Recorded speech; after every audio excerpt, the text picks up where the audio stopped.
So, 3,000 years ago, 3,000 years, can you even, it's hard to imagine 100 years ago, 200 years ago, 500, 1,000 years, 3,000 years. This young man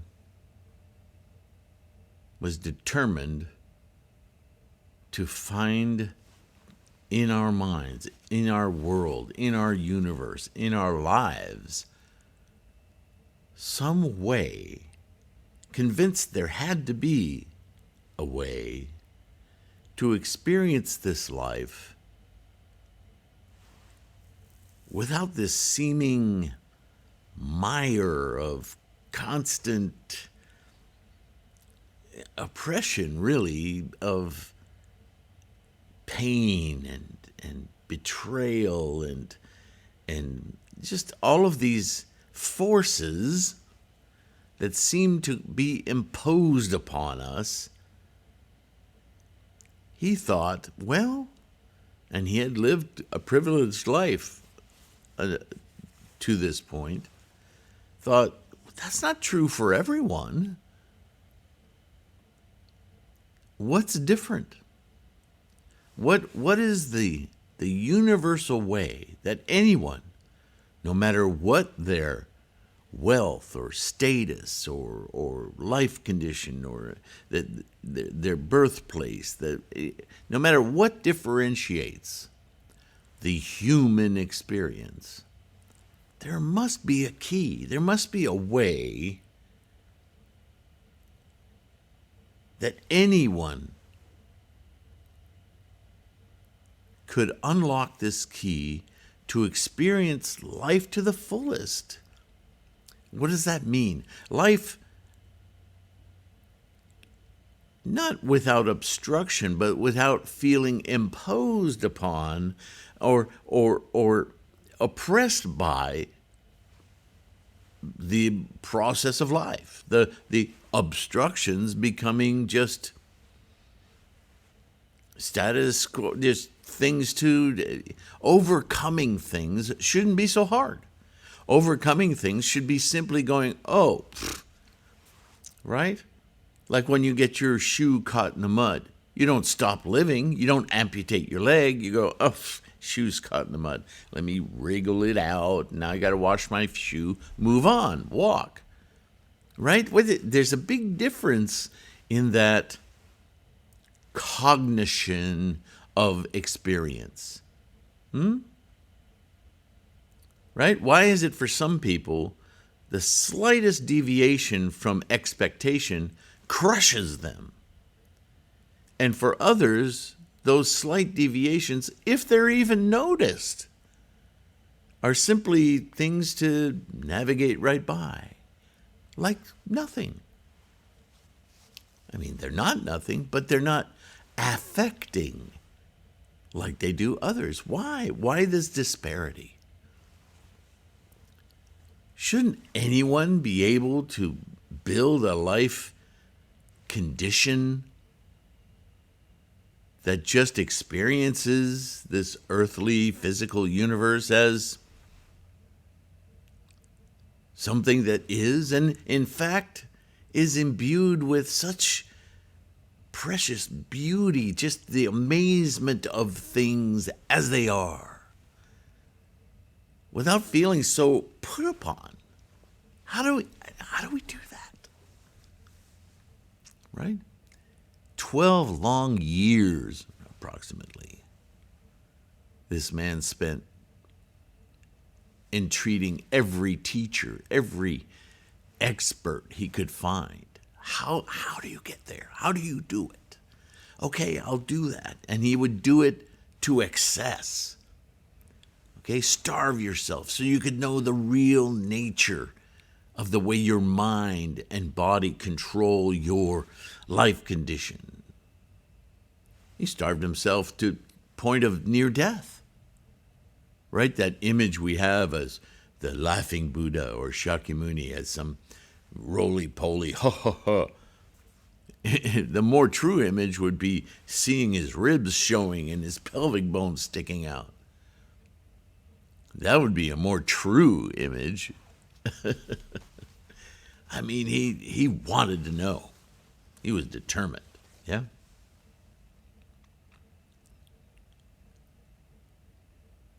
And when it came to him, when he discovered in his own mind, which is where it had to be, oh my, this is so simple. Oh, how do I tell people about this? How do I teach this? And he started out, wow, this is amazing. This is like this and this like this. And the people that were listening to him were like, dude, I'll have 2 of whatever you're on. Right? They went way over their heads. It was like, I don't have access to what you're talking about. Sounds really cool, but what? So he had to change gears. It took him 2 or 3 weeks, and he thought, this isn't working. It took me 12 years to get to this.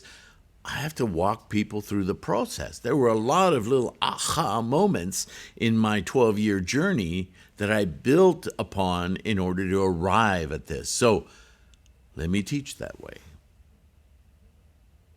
And thus is the journey of Shakyamuni's life. With this end goal in mind from the very start, before he even started researching. How does any person live this life without self-imposed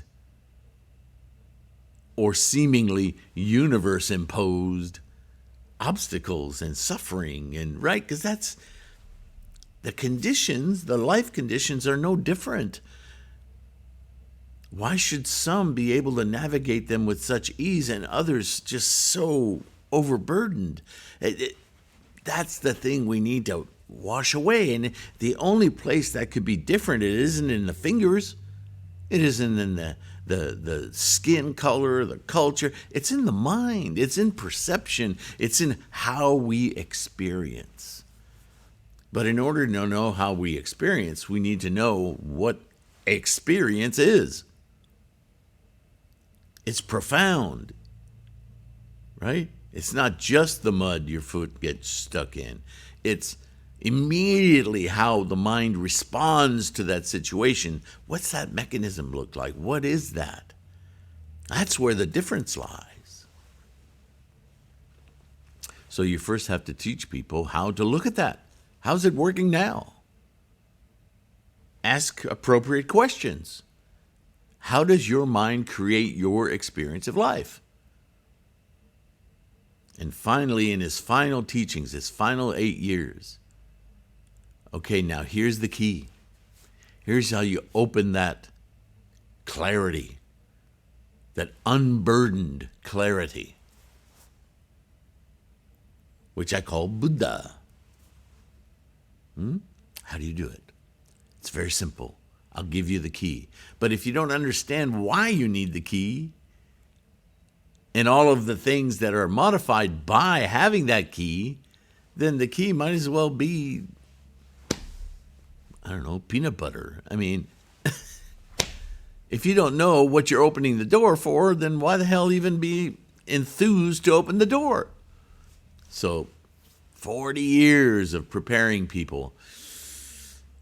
This is what you're going to unlock.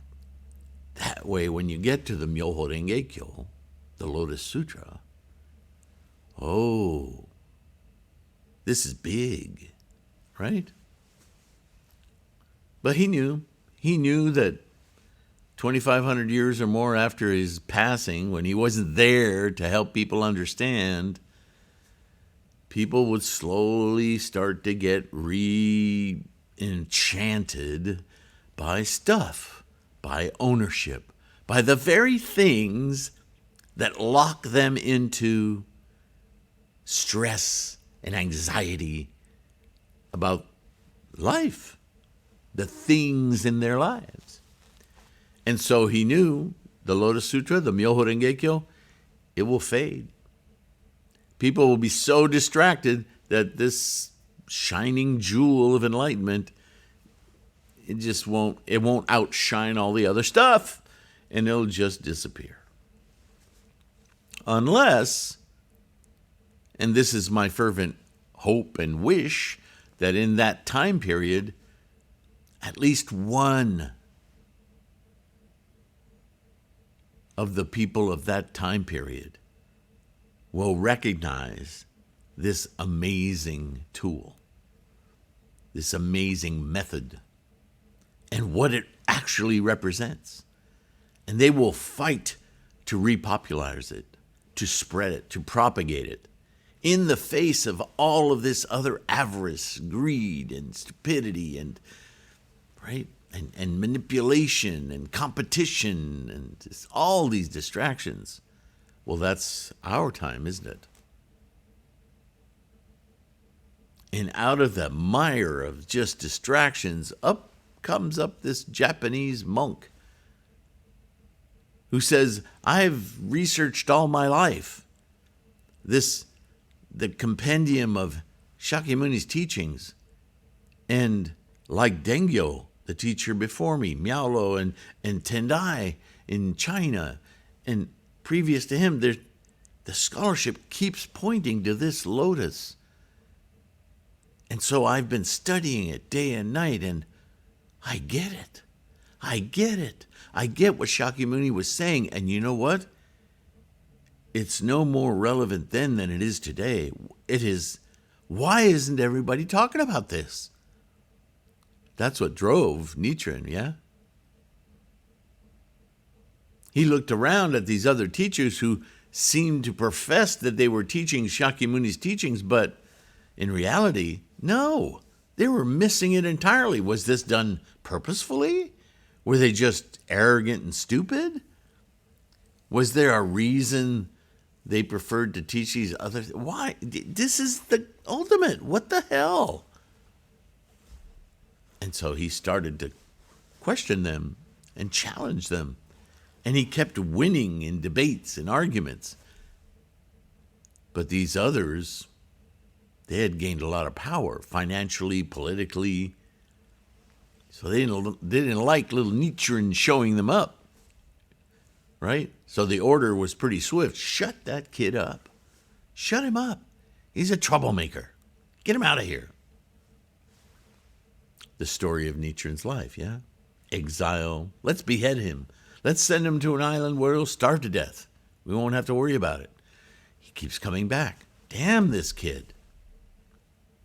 When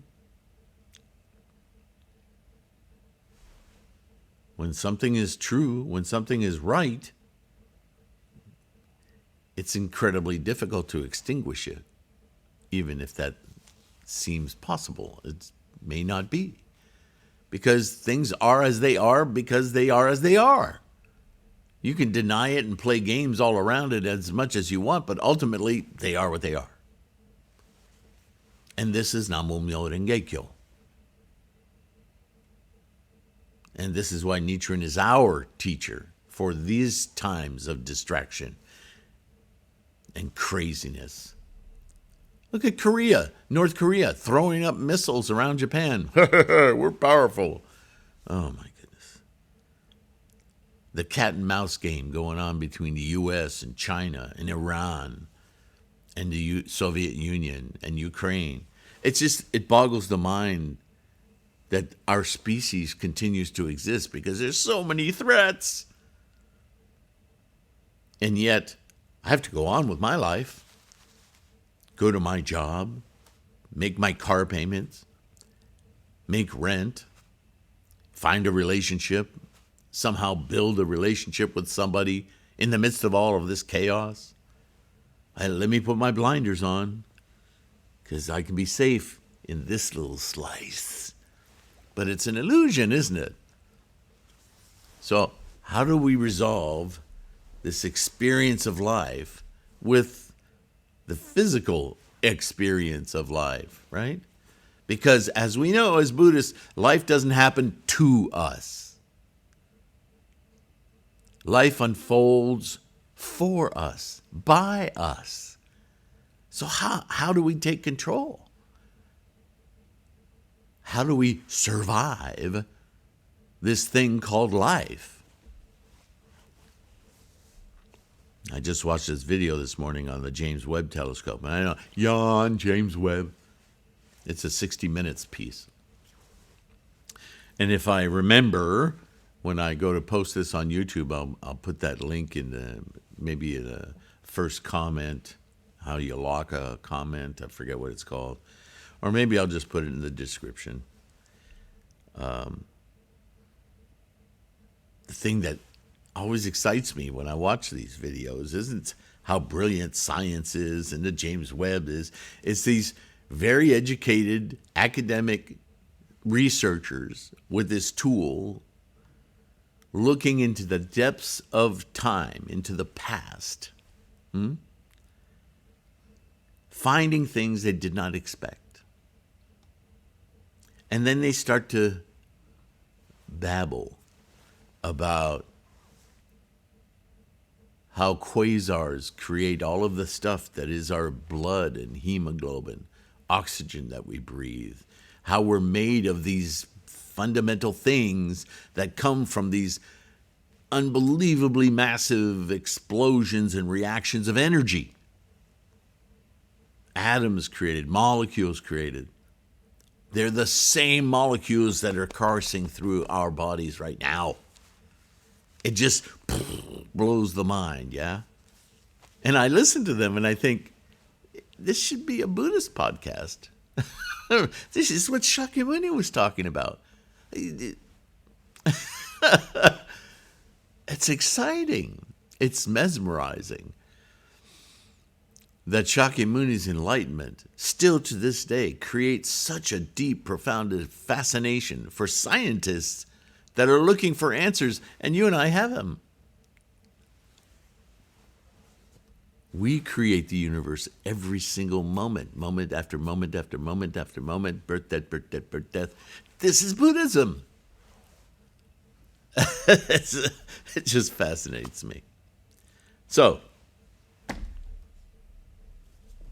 with that exceptionally long introduction, thank you for being here. Thank you for participating in this great thing we call life.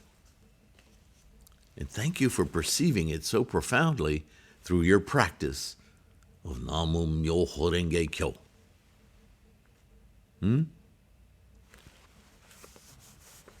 Nichiren continues in the opening of the eyes.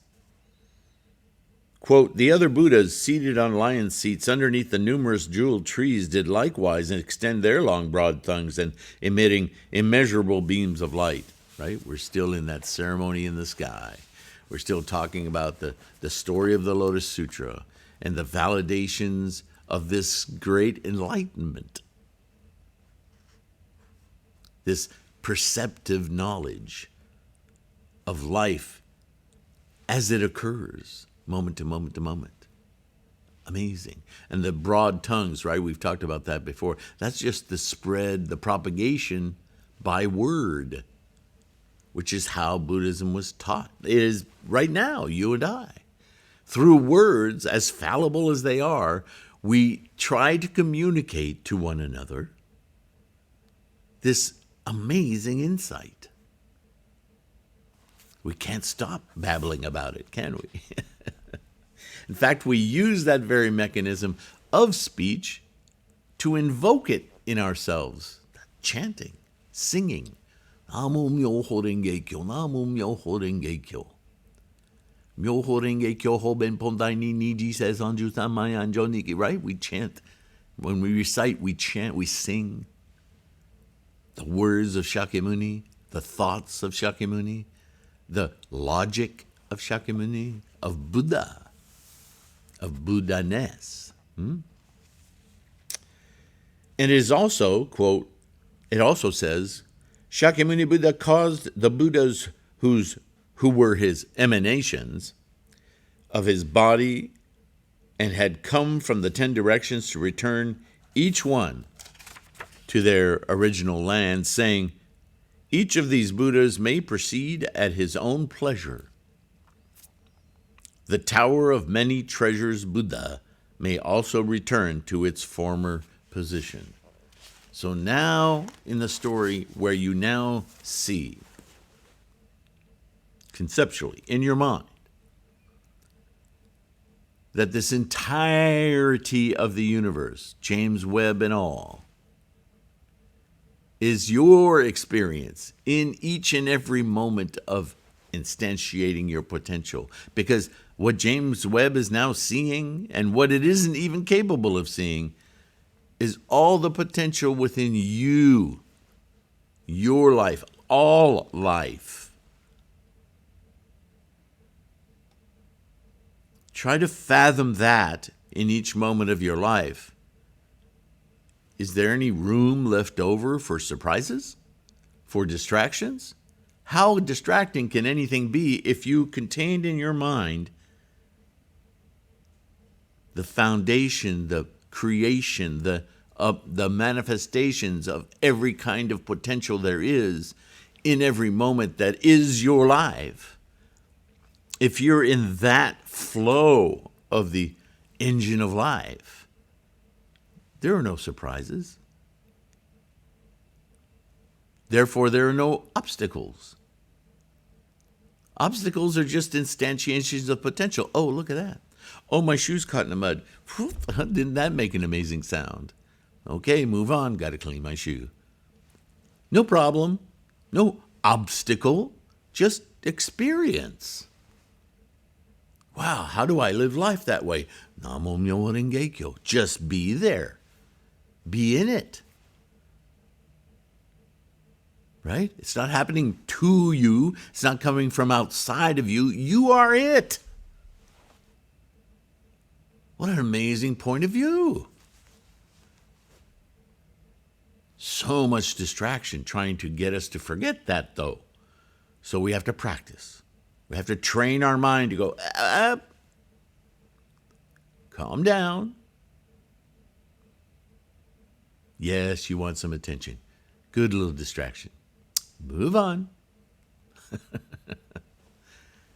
Hard to stay in that mindset. That's why we practice, right? In the past, when the world-honored one of great enlightenment first attained the way, Buddhas appeared in the 10 directions to counsel and encourage him. We always have someone with some morsel of wisdom around us to keep us going, right? Comes from mysterious, maybe your cat, right? This is why people who are struggling in life, elderly people, people with sicknesses, pets are wonderful for them, because your pet is always going to look at you like, I love you. At least that's what you feel. Is that wrong? Sometimes it's what keeps you going. That's Buddha-ness. You have it within you. All the time, every moment. Seize upon that. And various great bodhisattvas were dispatched to him. Your dog can be a bodhisattva. Your neighbor can be a bodhisattva. A YouTube video could be your bodhisattva. Whatever it is that encourages your mind to go, there's more potential that I have that I'm not exploring. When he preached the Wisdom Sutra, he covered the major world system with his long tongue, and 1,000 Buddhas appeared in the 10 directions. So now he's talking about sutras that Shakyamuni taught before the Lotus Sutra. He wasn't lying. It just wasn't the end goal. He was spreading very much wisdom for understanding one's human mind, one's sentient limitations, and that those limitations don't need to be there. They're actually obstructions self-created by concern, worry, anxiety about the present moment, which is no longer, it's past. And we're adhering to it. When he preached the Golden Light Sutra, the 4 Buddhas appeared in the 4 directions, and when he preached the Amida Sutra, the Buddhas of the 6 directions covered the major world system with their tongues. Here's a stage of enlightenment. Here's what that looks like. Oh, that must be it. Let's all chant Amida Buddha's name. No, no, no, no. Don't stop there. This is a step of understanding along the way. But, entire sects just stopped cold. They stopped in elementary school. We don't need a high school diploma. We learned everything we need from kindergarten. Yeah, maybe so. Not. And when he preached the Great Collection Sutra, the Buddhas and Bodhisattvas of the 10 directions gathered in the great treasure chamber. A chamber? Starting to sound a little bit more like a tower, isn't it? The teachings keep evolving until finally, here in the Lotus Sutra, boom, this is it. Do this.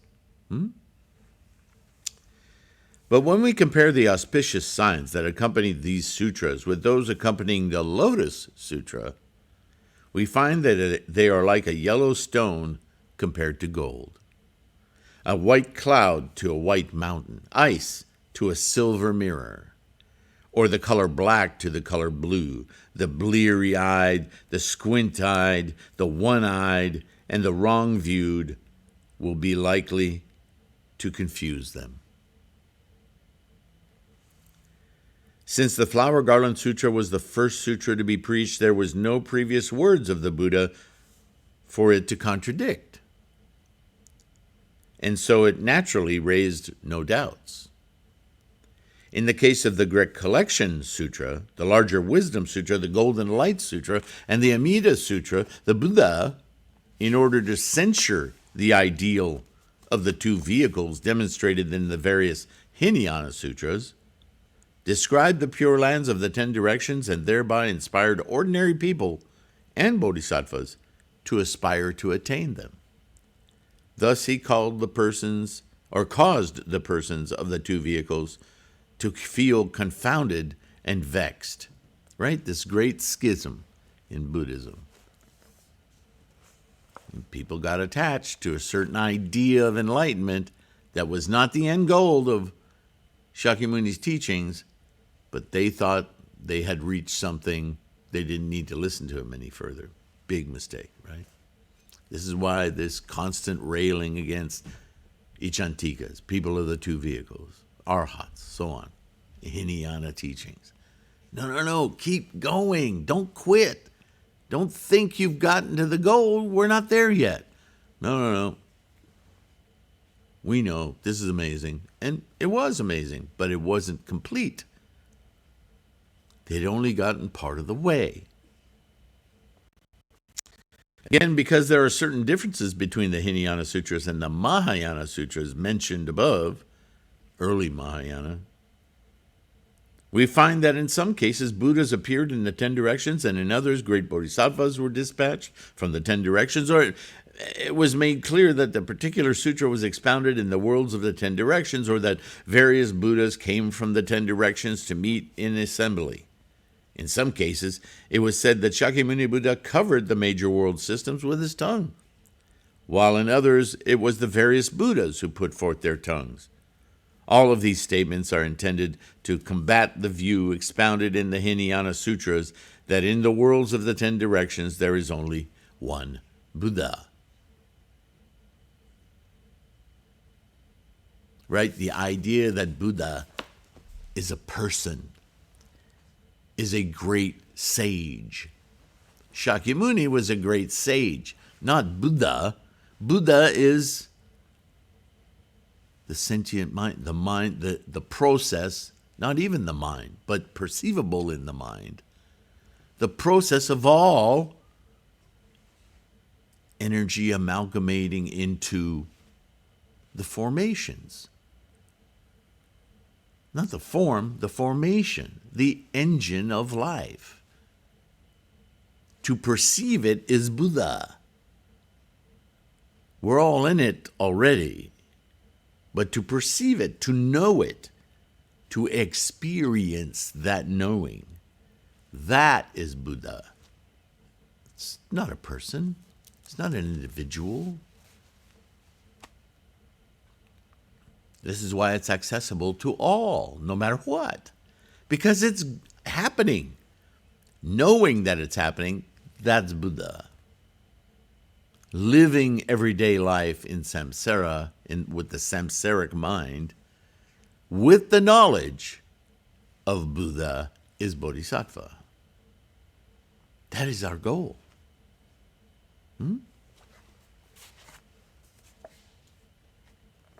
But in the early teachings, the idea was still, I need to be like him. I need to be like Shakyamuni. Well, they said Buddha, or Amida Buddha, or whatever Buddha. Identifying, right? A samsaric thing. That's not enlightenment. You're still trapped. The only way you could execute that trap is with your unyielding basis of self. Ego. You hear it all the time. That's what the ego is.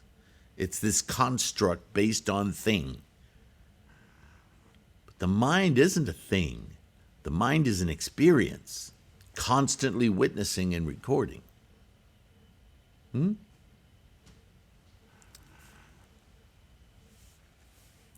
But in the case of the Lotus Sutra, it differs so greatly from the previous Mahayana sutras that Shariputra and the other voice hearers, the great bodhisattvas and the various human and heavenly beings, when they heard the Buddha preach it, Shakyamuni Buddha, were led to think, quote, is this not a devil pretending to be the Buddha?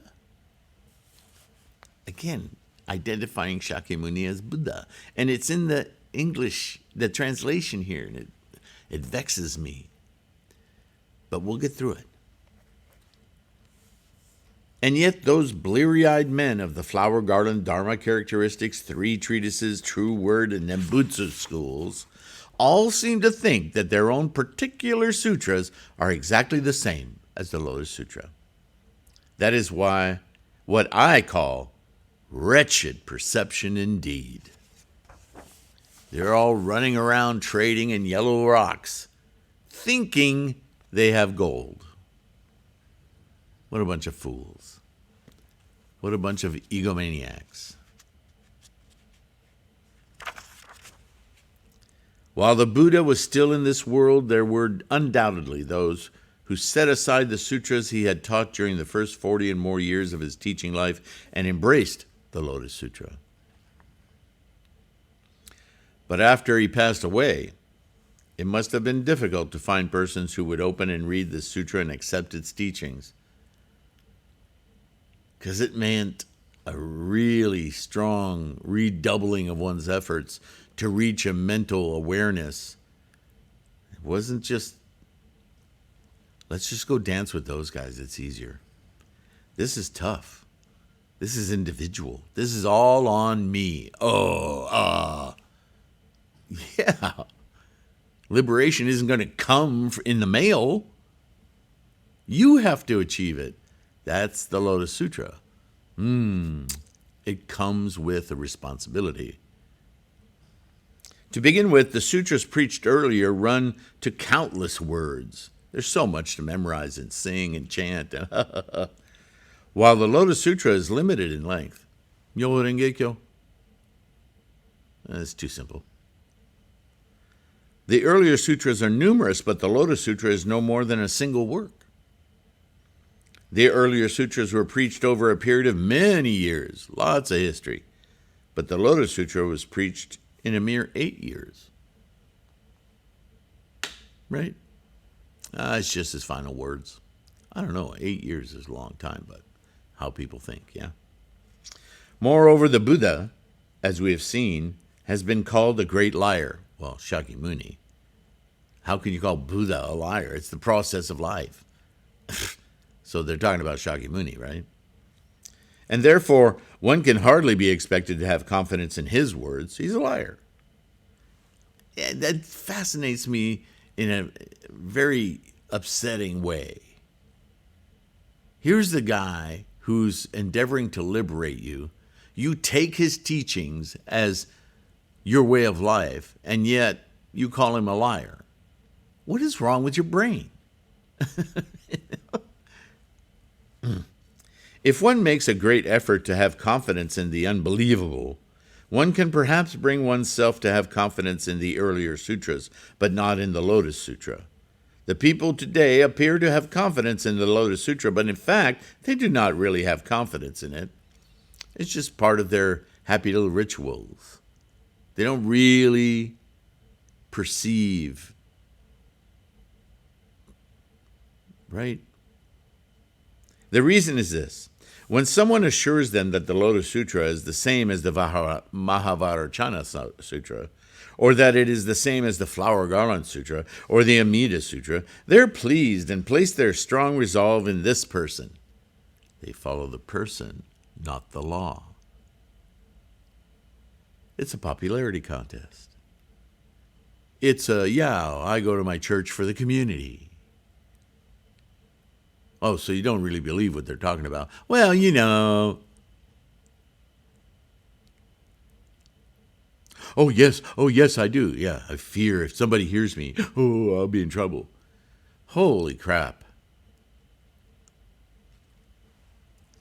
If somebody tells them that the Lotus Sutra is completely different from all the other sutras, they won't listen to them.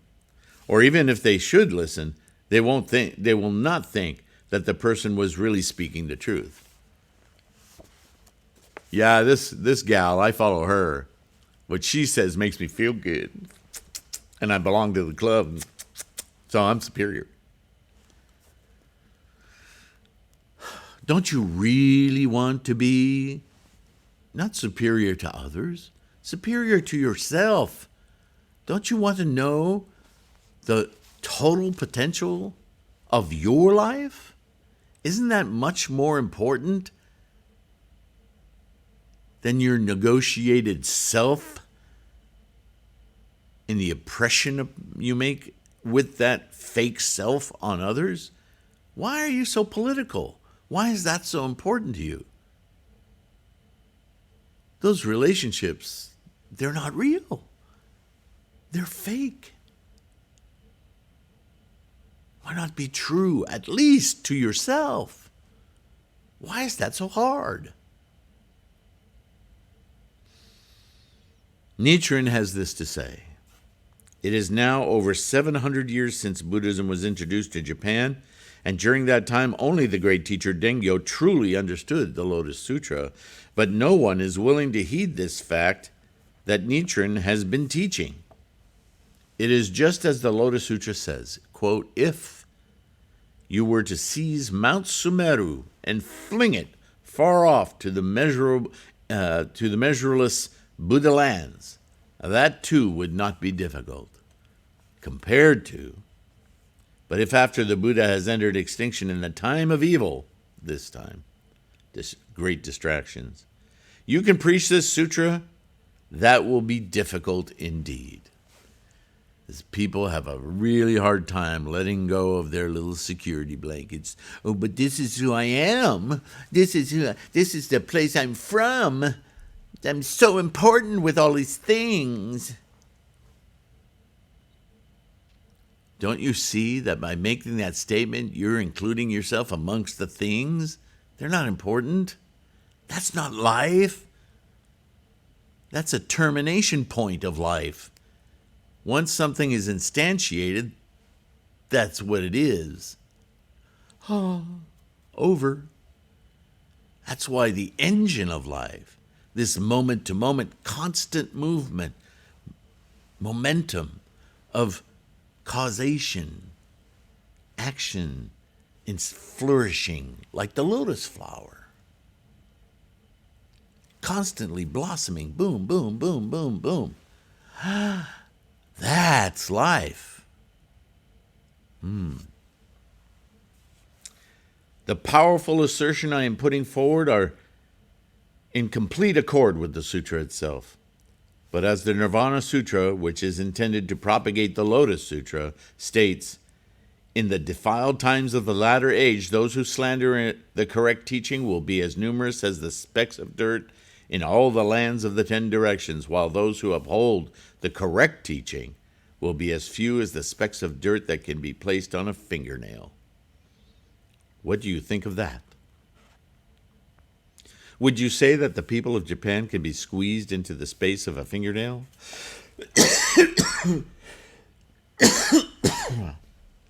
I'm losing my throat. Would you say that I, Nichiren, occupy the 10 directions? Consider the matter carefully. I'm going to stop there today. My throat is telling me that this is the time.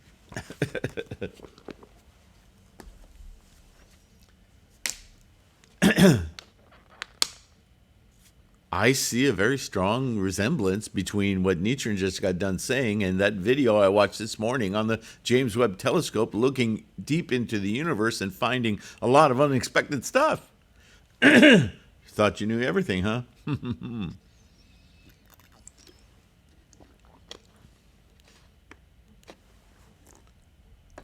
Let's just take a moment to realize what an amazing practice this is.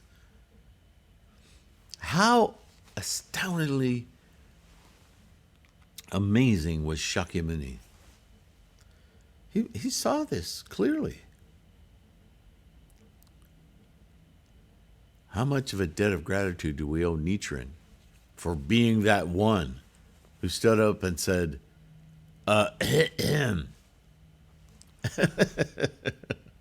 yeah?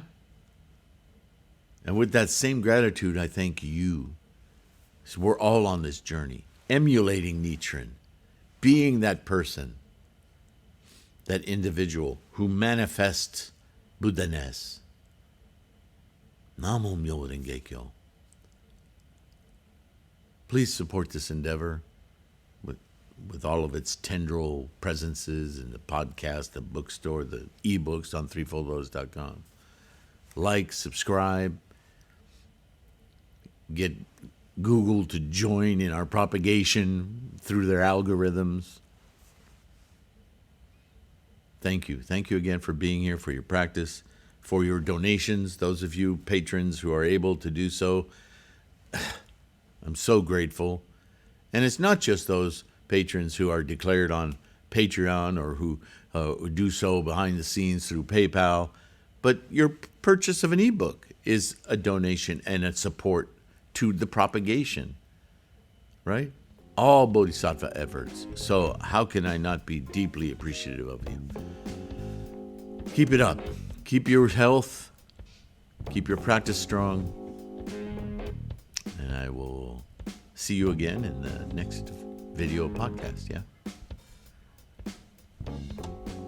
Until then, bye for now.